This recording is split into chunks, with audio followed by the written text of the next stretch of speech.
Good evening, Pathways families. It's Miss Bailey, your proud principal, and I'm so excited to join you tonight for Patriots in PJs. So, one of the traditions that my family does every year is we read a holiday story every day for the entire month of December.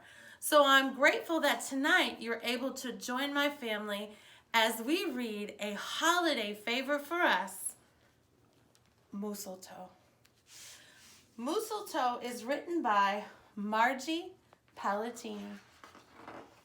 Let's see what happens.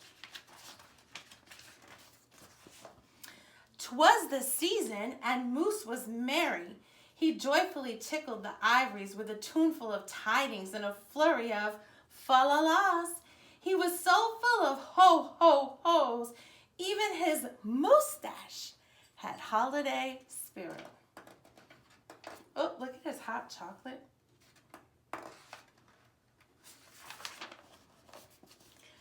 But Moose was more than just a bit merry and bright. He was busy, busy, busy. There was a lot to be done on his list of to-dos. But with orderly organization, a bit of regimentation, lots of imagination, and just plain old Moose know-how, getting ready for the big day should have been simple, easy, yes. In all probability, just perfectly perfect. I bet moms and dads out there feel the same way as Moose does, that there's just a lot that needs to be done before Christmas. He wasted not one merry minute. Moose got moving and put some hustle into the holiday bustle. He went to work, he wrote cards and letters till his hoofs hurt. Check. He shopped till he dropped. Check.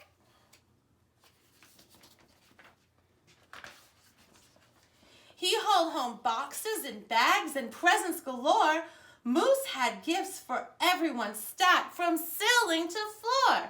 Check, check, check. Then he wrapped yo, yo, yo, and he ribboned ho, ho, ho. And on each and every package, he tied a big, beautiful bow. Check and double check. So far, so simple, so easy, so perfectly perfect.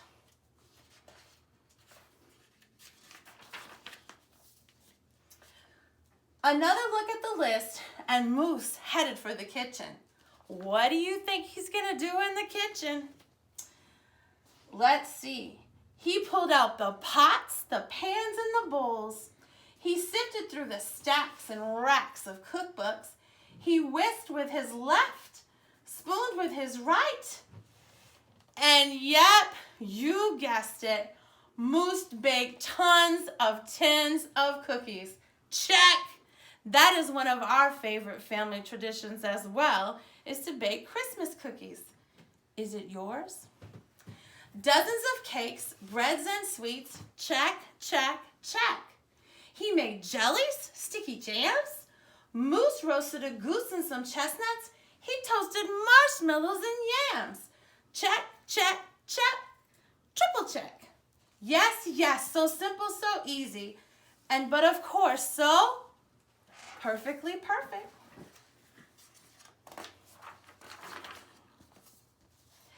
Decorations went up next on his list of things to do and get done. So Moose decked the halls, then spruced up the walls. He beaded and bowed and Mooseltoed.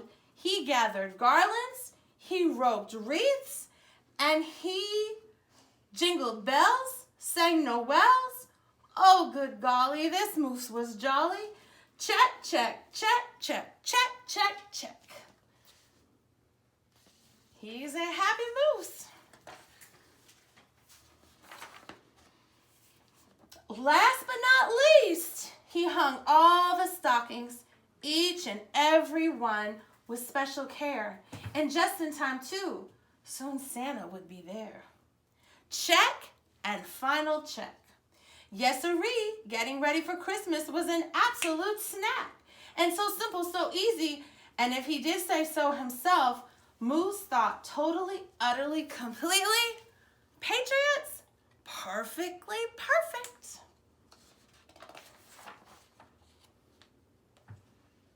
Oh, that night before Christmas, Mother, little Sissy, Bucky, and Junior looked all through the house. What a job Moose had done. Everything looked bountiful, festive, quite fine indeed. There was just one minor problem, if you will. Can any of you guys guess what he forgot? Let's see. Oh dear, sighed the missus as the five stared at one empty corner. Oh my, oh me, oh gee. Pop, what happened? Cried Junior. You forgot the tree. Oops. Where would they hang the tinsel? String the popcorn and light the lights?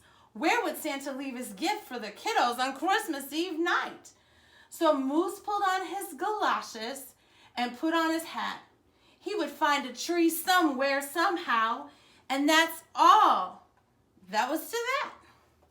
So out went the Moose, braving blustery, blowing winds and the cold, trudging through the snowdrifts, courageous and bold.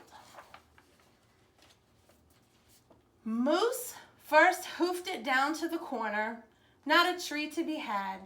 Then he slid around the block. Uh-oh, things were looking bad. He went down every boulevard, street, and little road. He looked down lanes and alleys.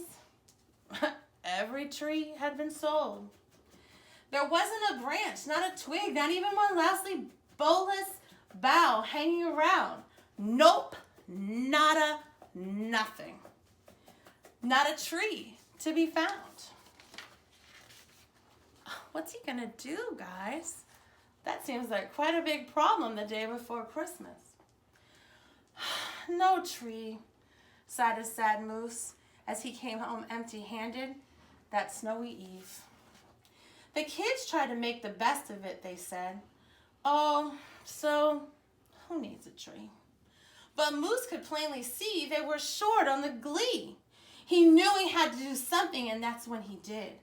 In the empty corner he stood. He spread his arms out very wide, and he smiled at his children, and he winked to his bride. Kids, he declared, fetch your forgetful father Pop some of that tried and true family glop. Look at the children. They've made a sign, and the sign says, Dear Santa, we don't have a tree. Put your presents here.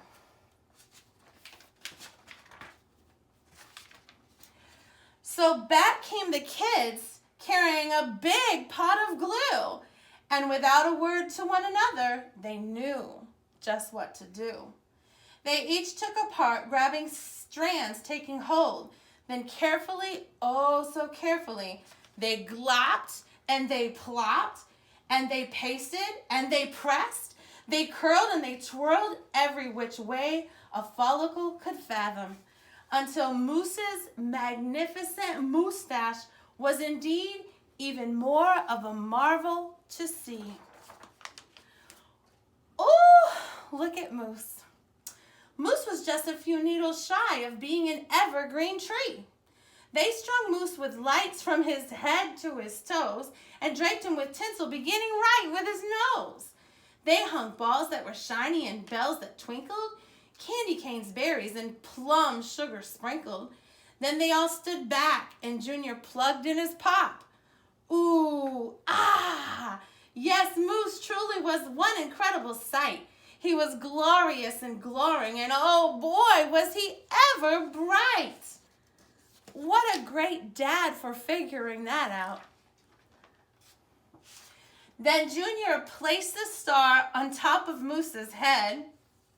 He gave him a kiss and a pat, and they all headed off to bed. Except Moose, of course.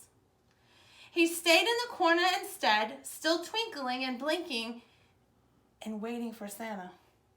And so it wasn't so simple and it wasn't so easy and okay, it wasn't so perfectly perfect.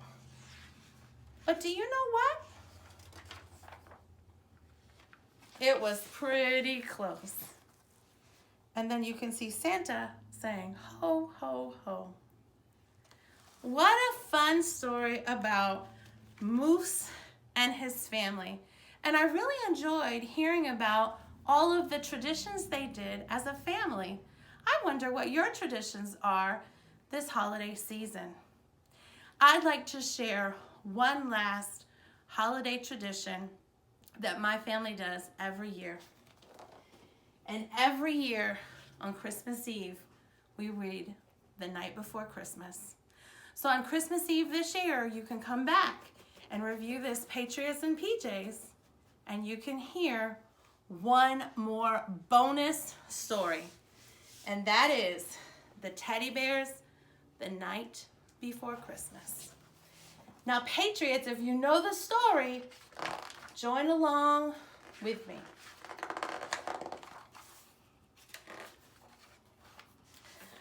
'Twas the night before Christmas, when all through the house not a creature was stirring, not even a mouse.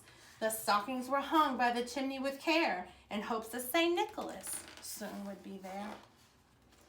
The children were all nestled all snug in their bed, while visions of sugar plums danced in their heads.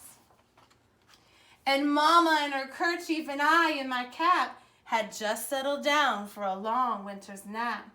When out on the lawn there arose such a clatter, I sprang from my bed to see what was the matter. Away to the window I flew like a flash. I tore up in the shutters and I threw up the sash.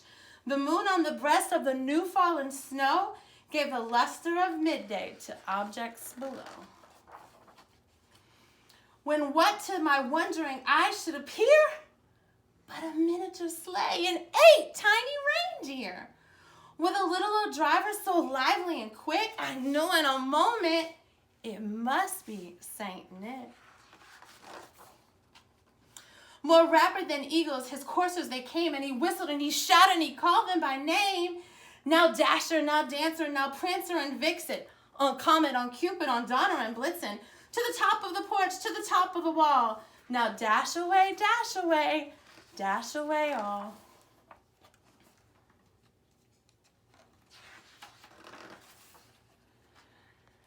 As dry leaves that before the wild hurricanes fly when they meet with an obstacle mount to the sky, so up to the housetop the coursers they flew with a sleigh full of toys, and St. Nicholas too. And then in a twinkling I heard on the roof the prancing and pawing of each little hoof. As I drew in my head and was turning around, down the chimney St. Nicholas came with a bound. He was dressed all in fur from his head to his foot, and his clothes were all tarnished with ashes and soot. A bundle of toys he had flung on his back, and he looked like a peddler as he opened his pack. His eyes, how they twinkled, his dimples, how merry. His cheeks were like roses, his nose like a cherry. His droll little mouth was drawn up like a bow, and the beard of his chin was as white as the snow. The stump of his pipe he held tight in his teeth, and the smoke it encircled his head like a wreath. He had a broad face and a little round belly that shook when he laughed like a bowl full of jelly. He was chubby and plump, a right jolly old elf, and I laughed when I saw him in spite of myself. A wink of his eye and a twist of his head soon gave me to know I had nothing to dread. He spoke not a word, but went straight to his work, and he filled all the stockings and then turned with a jerk. And laying his finger aside of his nose, and giving the nod, up the chimney he rose. He sprang to his sleigh, and to his team gave a whistle, and away they all flew like the down of a thistle. But I heard him exclaim, as he drove out of sight, Merry Christmas to all, and to all a good night. Patriots, I would like to thank you for joining me this evening. I hope you enjoyed my favorite holiday stories. I hope that each one of you Have a happy holiday season. Enjoy your winter break. Good night, Patriots.